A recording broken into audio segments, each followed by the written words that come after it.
मराठीचा मुद्दा युतीसाठी नांदी ठरू शकतो। पालिका निवडणुकीत ठाकरे बंधू एकत्र येतील का यावर चर्चा सुरू।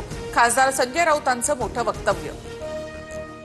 मी फक्त मराठीमध्येच बोलणार, हिंदीमध्ये बोलणार नाही। हिंदी विरोधी आंदोलनाच्या पार्श्वभूमीवर भाजपचे मंत्री अशोक उईके यांची भूमिका। बाळा नांदगावकर आणि अनिल परब यांची भेट। मोर्चाच्या नियोजनासंदर्भात अनिल परब आणि नांदगावकर यांच्यामध्ये तासभर चर्चा। मनसेकडून 5 जुलैच्या मोर्चासाठी लोकलमध्ये जाऊन पत्रक वाटप, तर हिंदीच्या मुद्द्याबाबतचा निर्णय सरकारला महागात पडेल। संदीप देशपांडे यांचा इशारा। मराठी भाषेलाच प्राधान्य, हिंदी भाषेची कुठेही सक्ती केली नाही। मुंबई पालिकेला डोळ्यासमोर ठेवून विरोधकांचे सर्व प्रयत्न सुरू। योगेश कदम यांची टीका। उद्धव ठाकरे यांनी मोर्चामध्ये सहभागी होणं म्हणजे पुतळा मावशीचं प्रेम।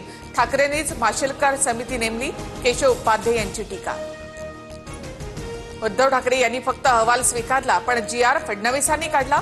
हिंदी सक्तीसाठी फडणवीसांवर केंद्राचा दबाव, मात्र ठाकरेंनी दबाव झुगारला होता। संजय राऊत यांच्याकडनं स्पष्ट।